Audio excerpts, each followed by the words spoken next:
Video like जरूर कर लीजिए और ऐसे वीडियो लगातार फ्री में पाने के लिए चैनल को तुरंत सब्सक्राइब कर लीजिए और बेल आइकन को जरूर टैप कर लीजिए ताकि आगे भी सारे वीडियो आपको मिलते रहे। यूट्यूब में फॉलो करते हैं तो प्लीज ये वाला फ्री टेलीग्राम चैनल जरूर ज्वाइन कर लीजिएगा। सारे नोटिफिकेशन सारे अपडेट यहीं पे आते हैं, ध्यान रखिएगा। नमस्कार दोस्तों, स्वागत है आप सभी का ऑनलाइन एग्जाम प्रिपरेशन पर which is the part of study for civil services.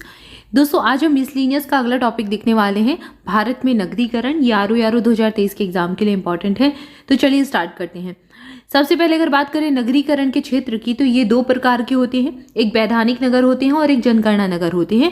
वैधानिक नगर कौन से होते हैं? जो नगर पालिका समिति, नगर निगम होते हैं, उनको वैधानिक नगर कहा जाता है, जिनको विधान के आधार पर बना दिया है। इनको एक म्युनिसिपल कमिटीज कहा जाता है और म्युनिसिपल कॉरपोरेशन कहा जाता है। ठीक है, नगर पालिका आपने सुना होगा और नगर निगम भी सुना होगा। इसके बाद छावनी बोर्ड, अधिसूचित नगर क्षेत्र, ये सब इसके अंतर्गत आएंगे। इनमें से कोई भी एक के होने पर कोई भी अधिवास वैधानिक नगर कहलाने लगता है। मतलब कि या तो वो अधिसूचित नगर क्षेत्र समिति बनी हो वहाँ, या छावनी बोर्ड हो, ठीक है, और या फिर नगर पालिका हो या नगर निगम, तो इन सबको वैधानिक नगर कहेंगे।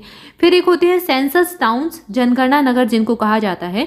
तो ये वो होते हैं ऐसे सभी क्षेत्र जो निम्नलिखित मानदंडों को पूरा करें। अब इसके पैमाने कौन कौन से हैं? यहाँ की इस क्षेत्र की जनसंख्या होनी चाहिए 5000 न्यूनतम जनसंख्या। दूसरा, पुरुषों की मुख्य कार्यकारी जनसंख्या का कम से कम 75% गैर कृषि कार्यों में संलग्न हो। गैर कृषि कार्य मतलब जो कृषि कार्य ना करते हो, दूसरे कार्य करते हो, जैसे कारखाने में काम करते हो या फिर मजदूरी करते हो या फिर और भी कोई और कार्य, उद्योग हो उनका खुद का, कोई दुकानदारी हो, ये सारी चीज़ें। उस क्षेत्र का जनघनत्व कम से कम 400 व्यक्ति प्रति वर्ग किलोमीटर हो, तो ऐसे नगरों को सेंसस टाउन्स कहा जाता है, जनगणना नगर कहा जाता है। क्लियर है?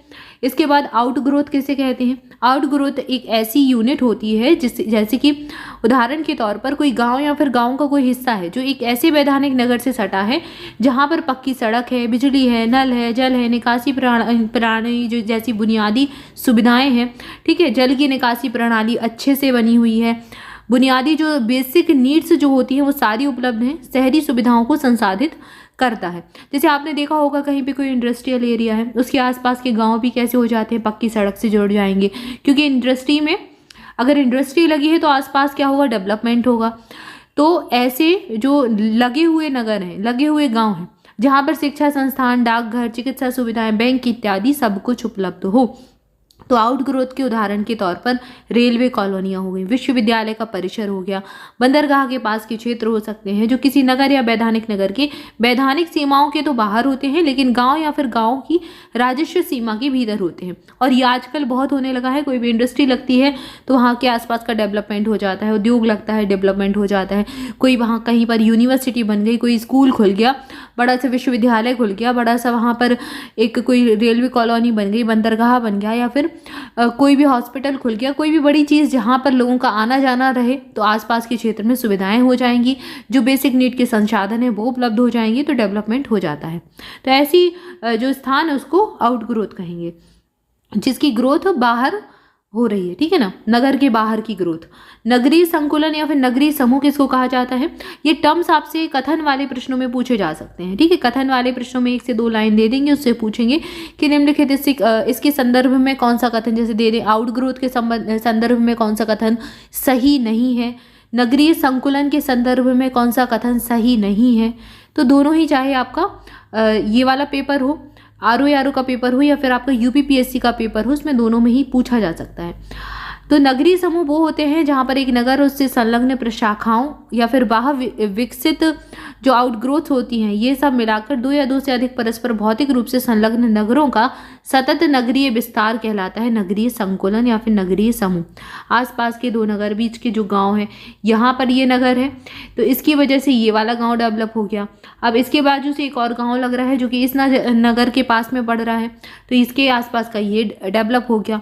तो अब इन दोनों नगरों को क्या कह देंगे? नगरीय समूह कह देंगे। नगरीय संकुलन में कम से कम एक वैधानिक नगर का होना और इसकी कुल जनसंख्या का जनगणना 2011 के अनुसार न्यूनतम 20,000 होनी चाहिए। तो ऐसे क्षेत्र को नगरीय समूह या फिर नगर कहते हैं, सिटी कहा जाता है, ठीक है। तो ये चीज़ याद रखिए, टर्म्स याद रखिए, 20,000 जनसंख्या होनी चाहिए और वैधानिक नगर हो वो। जनसंख्या तकनीक प्लोशियन का अध्ययन है। जनसंख्या प्रत्यारोपण या फिर जनसंख्या में गिरावट, जनसंख्या विस्थापन, शहरी आबादी में जातीय मिश्रण हो जाना, जनसंख्या विस्फोट, जनसंख्या में तेजी से वृद्धि हो जाना। तो जनसंख्या विस्फोट का जनांकीय संक्रमण की दूसरी अवस्था में होता है। तो ये प्लोशियन के अध्ययन के आधार पर बताया। अब वैधानिक नगर को देखिए, वैधानिक नगर 2001 में कितने थे? 3,799, 2011 में बढ़कर 4,041 हो गए, तो 242 की वृद्धि हुई। जनगणना नगरों में भी यहाँ पर वृद्धि हुई, 2,532 की वृद्धि हुई। पहले इतने थे, अभी 2011 की जनगणना के हिसाब से 3,894 है। कुल नगर कितने हैं भारत में? 7,935 हैं और वृद्धि हो गई 2,774 की। नगरीय संकुलन 384 थे, 475 हो गए, 91 की यहाँ पर वृद्धि हुई। कम से कम एक सांविधिक शहर और कम से कम 2,000 जनसंख्या, ठीक है, इसमें ये होना चाहिए, इसकी कंडीशन है। प्रशाखाएं 962 थी, 981 हो गई, यहाँ पर 19 की वृद्धि हुई। नगरीय संकुलन या फिर नगर, टाउन, सिटी, इनका जो डेटा है ये अलग है, ठीक है ना। इसके बाद अगला देखिए, 2011 की अंतिम गणना के हिसाब से 1 लाख से ज़्यादा या फिर वर्ग 1 के नगरीय संकुलन नगर 468 पूरे भारत में है। 1 लाख से ज़्यादा जनसंख्या वाले शहर 497 हैं पूरे भारत में नगर निगम के आधार पर, ठीक है। तो ये नगरीय संकुलन के आधार पर कितने हैं? 468, और अगर नगर पालिका के नगर निगम के आधार पर देखें तो 497। उत्तर प्रदेश में सबसे ज़्यादा है, 64 सर्वाधिक है ये वाले। अब ये चीज़ यहाँ पर देखिए, इसका पूरा डेटा ये दिया है, इसका पूरा डेटा ये दिया है। तो नगर निगम के आधार पर देखना है और नगरीय संकुलन के आधार पर देखना है। तो सबसे ज़्यादा नगरीय संकुलन उत्तर प्रदेश में 64 है, नगर निगम भी सबसे ज़्यादा उत्तर प्रदेश में 64 है। ये 2011 की जनगणना का डेटा है। आंध्र प्रदेश में 46 है, पश्चिम बंगाल में 61 है। यहाँ पर मध्य प्रदेश में 33 तीसरे नंबर पर आ जाएगा, फिर बिहार का स्थान आएगा। यहाँ पर मध्य प्रदेश तीसरे नंबर पर है और फिर बिहार है, ठीक है। यहाँ बस बीच का दूसरा नंबर बदला है, यहाँ आंध्र प्रदेश आ जाएगा, यहाँ पश्चिम बंगाल आ जाएगा। अगला सबसे कम जनसंख्या कहाँ पर है? नागदा में है मध्य प्रदेश के, तो लगभग इतनी जनसंख्या है। और यहाँ पर भी सबसे कम जनसंख्या मध्य प्रदेश के नागदा में ही है। यहाँ पर सिगन घाट आ जाएगा महाराष्ट्र का, और यहाँ बांसवाड़ा आ जाएगा राजस्थान का। तीसरे नंबर पर कासगंज है उत्तर प्रदेश में, सबसे कम इसमें जनसंख्या वाला, ठीक है। तो इनके नाम थोड़ा सा एक बार सरसरी तौर पर देख ले।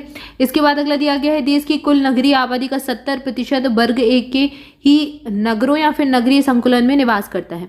अरुणाचल प्रदेश, सिक्किम, लक्षद्वीप, दमन-दीप और दादरा नगर हवेली, किसी में भी वर्ग 1 का कोई भी नगर या फिर संकुलन, नगरीय संकुलन नहीं पाया जाता है। तो वर्ग 1 यानी कि ये वाला, ठीक है ना। इसमें मिलियन प्लस वाले, ये पूछा जाता है एग्जाम में, मिलियन प्लस वाले नगरीय संकुलन कौन कौन से हैं? तो नगरीय संकुलन या फिर शहर 468 हैं, जहाँ पर 1 लाख प्लस वाले हैं और जिनमें 53 शहर मिलियन प्लस वाले हैं, ठीक है। तो यहाँ पर 1 लाख प्लस वाले और फिर मिलियन प्लस वाले 53 शहर हैं। अब 1 लाख प्लस, जहाँ पर 1 लाख प्लस शहर जनसंख्या है और मिलियन प्लस हो जाएंगे, मतलब 10 लाख से भी ज़्यादा जनसंख्या है, वो 53 शहर हैं। भारत में पहले 40 लाख से ऊपर जनसंख्या वाले शहर को मेगा सिटी कहा जाता था। 40 लाख से ज़्यादा शहर वाले भारत में कितने महानगर हैं? 9 हैं। 10 से 40 लाख की जनसंख्या वाले कितने नगर हैं? 44 हैं, और कुल 53 हो जाएंगे। 16 करोड़ में लगभग 42.6% कुल नगरीकरण का। सबसे अधिक उत्तर प्रदेश में है, 7 नगर ऐसे हैं जहाँ पर ज़्यादा जनसंख्या है, और केरल में भी 7 है। तो केरल और यूपी दोनों याद रखना है, 7 है। जनसंख्या में वृद्धि, यहाँ पर देखो, यहाँ की जनसंख्या कितनी है? 89.77 मिलियन है। ऐसे 9 महानगरों की 3.23% की वृद्धि हुई है। यहाँ की जो 44, इनकी 70.95 मिलियन जनसंख्या है, 4.95 की वृद्धि हुई है। और 53 कुल 160.72 मिलियन, लगभग 16 करोड़ मान लीजिए, 16 करोड़ याद कर लीजिए, 9.35 यहाँ की प्रतिशत की वृद्धि हुई है। इसके बाद 40 लाख प्लस वाले ओवरऑल नगरीय संकलन या फिर शहर टॉप 9 कौन कौन से हैं? ग्रेटर मुंबई है, 18.41 मिलियन जनसंख्या है। इसके बाद दिल्ली, कोलकाता, चेन्नई, बेंगलुरु, हैदराबाद, अहमदाबाद, पुणे, सूरत याद रखना है। तो ग्रेटर मुंबई पहले स्थान पर है, फिर दिल्ली की जनसंख्या ज़्यादा है, फिर कोलकाता, चेन्नई, बेंगलुरु। 10 के नाम थोड़ा सा, 9 के नाम थोड़ा ध्यान से अच्छे से पढ़ लें तो याद हो जाएंगे। इसके बाद 40 लाख प्लस वाले शहर नगर निगम के अनुसार, ये नगरीय संकलन वाले शहर हैं, इनके आसपास जहाँ पर ओवर ग्रोथ है, आसपास के शहर भी जहाँ पर अच्छे से डेवलप्ड है, और यहाँ पर ये नगर निगम वाले हैं। तो ग्रेटर मुंबई, दिल्ली, बेंगलुरु, हैदराबाद, अहमदाबाद, चेन्नई, कोलकाता और सूरत आ जाएंगे। फिर मिलियन प्लस वाले नगर 7 हैं, शहर उत्तर प्रदेश में 7 हैं। कौन कौन से? कानपुर, लखनऊ, गाजियाबाद, आगराबाद, वाराणसी, मेरठ और प्रयागराज, इनके नाम याद रखें। उत्तर प्रदेश में मात्र नगर निगम के हिसाब से नगर कौन कौन से हैं जहाँ पर नगर निगम है? लखनऊ हो जाएगा, कानपुर हो जाएगा, गाजियाबाद, आगरा, मेरठ, वाराणसी और इलाहाबाद, ये सारे। लखनऊ की जनसंख्या 2.82 मिलियन। इसके बाद मेगा सिटीज़ 10 मिलियन जो रहती है, जिनकी जनसंख्या 1 करोड़ है या फिर इससे ज़्यादा है, तो उसको मेगा सिटी कहा जाता है। 2011 की जनगणना के हिसाब से 3 यहाँ मतलब ऐसी मेगा सिटीज़ थी, टाउन्स भारत में थे। जनगणना 2011 के अनुसार जिनकी जनसंख्या 1 करोड़ से ज़्यादा थी वो कौन से टाउन थे? एक तो ग्रेटर मुंबई हो जाएगा, एक दिल्ली और एक कोलकाता, ये थे। लेकिन यूएन के ओवरऑल आंकड़ों के अनुसार भारत में 5 मेगा सिटी हैं। ये कौन कौन सी? यूनाइटेड नेशन ने कहा 5 है, तो ये कौन कौन सी है? 2018 में ओवरऑल 33 मेगा सिटी विश्व में थी, ये वर्ल्ड वाइज बता दिया।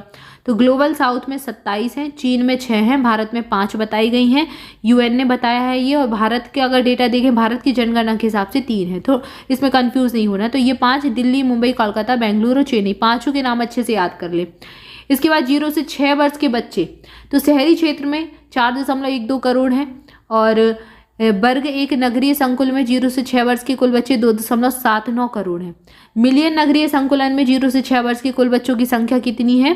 1.66 करोड़। मल्लापुरम नगरीय संकुलन में 0 से 6 वर्ष के बच्चों की सर्वाधिक प्रतिशत जनसंख्या है। मल्लापुरम का नाम याद रखें, 13.57%।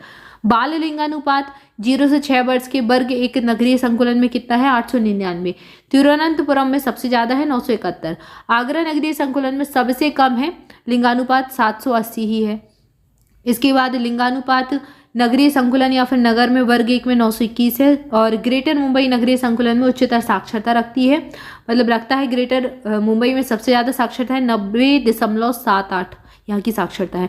और मिलियन प्लस वाले नगरीय संकुलन या फिर नगर में 912 यहाँ का लिंगानुपात है। केरल में उच्चतम है 1168। और सूरत नगरीय संकुलन गुजरात में न्यूनतम लिंगानुपात हो जाएगा, कितना है? 754। इसके बाद अगला तथ्य दिया गया, भारत में योजनाबद्ध नगर कुछ हैं, ये कौन कौन से हैं देख लीजिए। अरुविले पुडुचेरी का, बेंगलुरु भिलाई, इसके बाद छत्तीसगढ़ में आता है भिलाई, भुवनेश्वर उड़ीसा का, जमशेदपुर चंडीगढ़, दिसपुर दुर्गापुर, गांधीनगर ग्रेटर नोएडा, गुरुग्राम हरियाणा वाला और जयपुर। लवासा पहले योजनाबद्ध हिल स्टेशन था, महाराष्ट्र का है ये। मदुरई और मोहाली, नवी मुंबई, नया रायपुर, नई Delhi, new Kanpur city, Noida, Panchkula, Rourkela, Shri city और उदयपुर, ये सब योजनाबद्ध नगर हैं। उत्तर प्रदेश में 3 योजनाबद्ध नगर हैं, यहाँ बीच में मिले भी होंगे, नोएडा, ग्रेटर नोएडा और न्यू कानपुर सिटी। भारत में नगरीय केंद्रों का वर्गीकरण किया गया है 6 प्रकार से। तो भारत में वर्ग 1 के अंतर्गत इतनी या फिर इससे अधिक जनसंख्या वाले आएंगे, वर्ग 2 में इतने से इतने बीच की जनसंख्या वाले आएंगे, वर्ग 3 में ये वाले आएंगे और वर्ग 4 में लगभग इतनी जनसंख्या से इतनी जनसंख्या के बीच में आएंगे, वर्ग 5 में, और ये वर्ग 6 का दिया गया है। ठीक है, तो 6 वर्ग में बांटा गया है, 6 नंबर से याद रखें बस 6, और इससे ज़्यादा नहीं पूछा जाएगा। योजनाबद्ध नगर जरूर याद कर लें यूपी के, क्योंकि ROA यूपी का एग्जाम है। नोएडा, ग्रेटर नोएडा, कानपुर सिटी हो जाएगा। योजनाबद्ध नगर कौन कौन से, एक बार सरसरी तौर पर देख लें। तो यहाँ पर हमने कुछ डेटा देख लिया। इसके बाद नेक्स्ट टॉपिक हम पढ़ेंगे अगली वीडियो में। तब तक के लिए आपसे भी चैनल के साथ जुड़े रहें, चैनल को सब्सक्राइब जरूर कर ले, वीडियो को लाइक भी कर दे। Thank you for watching this video. स्वस्थ रहें, मस्त रहें, मुस्कुराते रहें, पढ़ाई करते रहें। मिलेंगे नेक्स्ट वीडियो में। Thank you so much.